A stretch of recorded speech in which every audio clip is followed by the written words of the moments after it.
kind of jumps out and scares you. It happens. It happens all the time.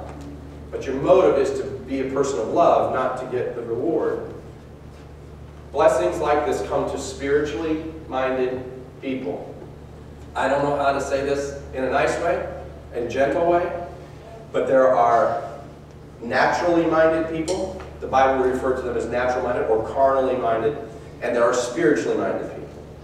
When God and you get into a right relationship and you confess sin and ask God to forgive you, the Holy Spirit, which is the presence of God, comes to live in your life. And the Holy Spirit begins to take the scales off, as Paul described it, begin to open up your eyes to see things that you never saw before. Now you've become a spiritually minded person because you can see spiritual stuff happening that you never saw before. And it happens a lot to new believers. They'll come in and go, I can't believe it, I prayed, and all of a sudden I got an answer. Well, you've been praying all your life, and God's been answering prayer, and just now you see it. Because God doesn't just answer the prayers of just His people. God rains on the just and on the unjust. The sun shines on the good and the bad. God hears the prayers of all people. Okay? And so all of a sudden, the spiritually minded person starts to see things that they've never seen before. At work and at school, and they see a situation, and all of a sudden they see it completely different. One of my very best friends does not know Christ, okay? Some of you have heard me talk about my friend. And, you know, when he calls me, he'll say, hey, Pastor Tom, this is Sinner Augie. That's what he leaves on my phone, you know, because he doesn't know Jesus. And when he and I look at the same situation, we see completely different things. Because he's naturally minded and I'm trying to be spiritually minded. And I think God allows me to see stuff that's going on that he doesn't see. So spiritually minded people are the ones who see the blessings. They are the ones who see the rewards. For example, the way you pray and the things that you're looking for may not be exactly what you're dreaming about. But during that journey, there's no price tag that you can put on having God go through a circumstance with you as opposed to just all of a sudden answering your prayer. If God answered our prayer, how many of you would say, I'm thankful God didn't answer all my prayers I've ever prayed my whole life?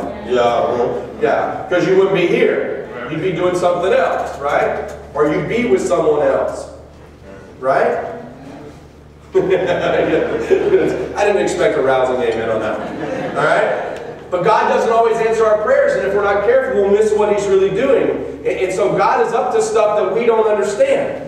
And so God's presence through that journey, as painful as it may be, it's better to have God with us through that time than to not have God and to get our prayer answered like that.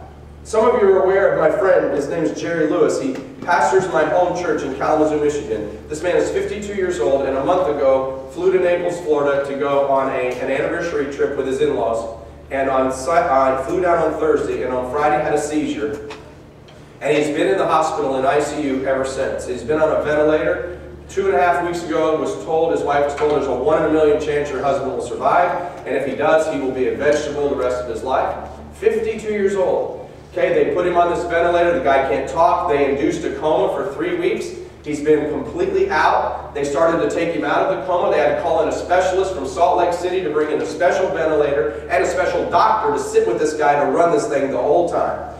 The family was told 2 weeks ago today that on that Tuesday they needed to decide if they were going to turn the machine off.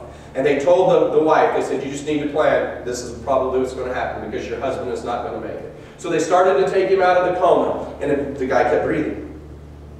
And the guy kept breathing. And the guy kept breathing.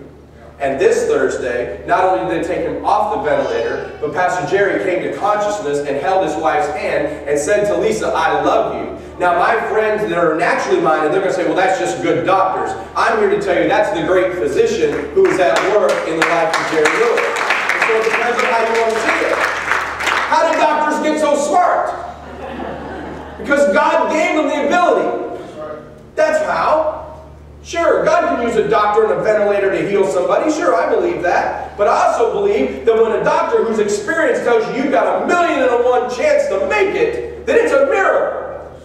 Spiritually minded people get it. Other people are like, nah, it's just love. No, you live your life by love. I don't live my life that way. Spiritually minded people see things that other people don't see. And they sense things that other people don't sense. And it's not weird, and it's not mystical. But you get a sense for what God is up to. Those of you that have been around here a long time, You know what I'm talking about. Because you prayed for this for a long time. And those of you that are new, the thing I keep saying, I keep hearing from all of you is, something's going on in this place.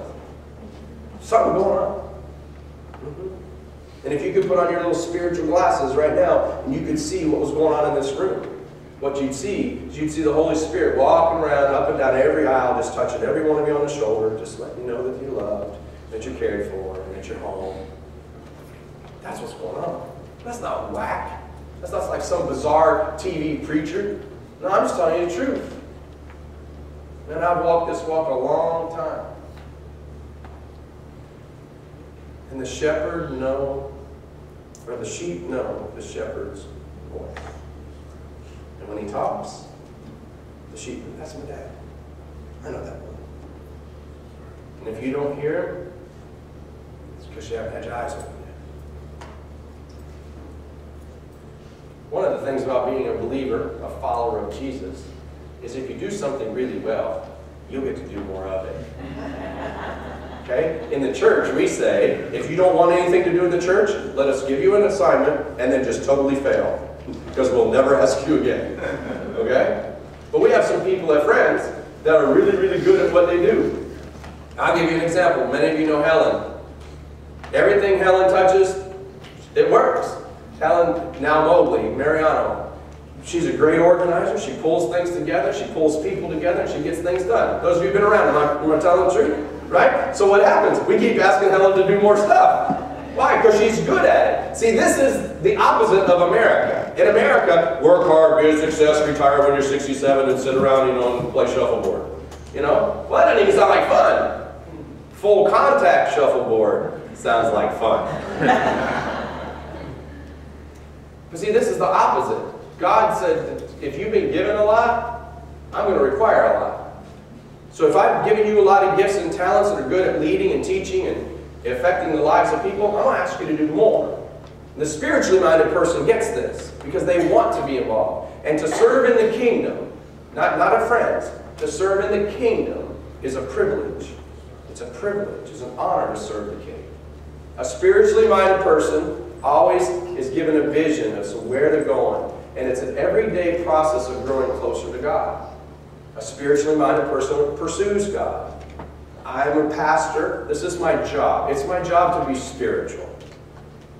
Okay? There are days I wake up and wish God would just leave me alone. I really do. He wears me out. Because every day, it's more and more and more and more. And it's like, stop it. Just leave me alone. Can I just have a couple of hours? But I don't get that. And it's because I have a calling, a journey that's been placed on my life. Dude, that's where you're going. You're not there yet. When you get there, I'll be in the box. Okay? But when you get there, then the journey's over. Spiritually minded people are about a journey. They're constantly moving closer to God. Constantly moving. So you and I, if we do good things with bad motives, we will lose the most important part of the reward. We'll always have a reward, but we'll miss the best part because we'll be stuck with what we earned as opposed to what God blesses us with. Verse 2 says that you can give improperly. It says, when you give, don't give like these people. Now you remember when I talked to you about the giving thing a few weeks ago. They would walk into the temple courts. They were allowed inside the temple. And they would take, and if I was the person who was going to bless somebody who was poor, I had a box, and I would put my gift of food or money inside the box. And the person who was needy never came inside the temple, but they would open the other side of the wall, and they would take the gift out. And that way, they never knew who gave it, and I never knew who took it. Okay, what Jesus is saying is that's the right way to give. Don't give it to where you get recognized. Give it in a way, not that your left hand knows what your right hand is doing. Okay? So what he's trying to say is you don't do this about you. So yes, you can give improperly. You can give out of duty. Well, it's the right thing to do. I guess I should write a check to the Girl Scouts and buy some cookies.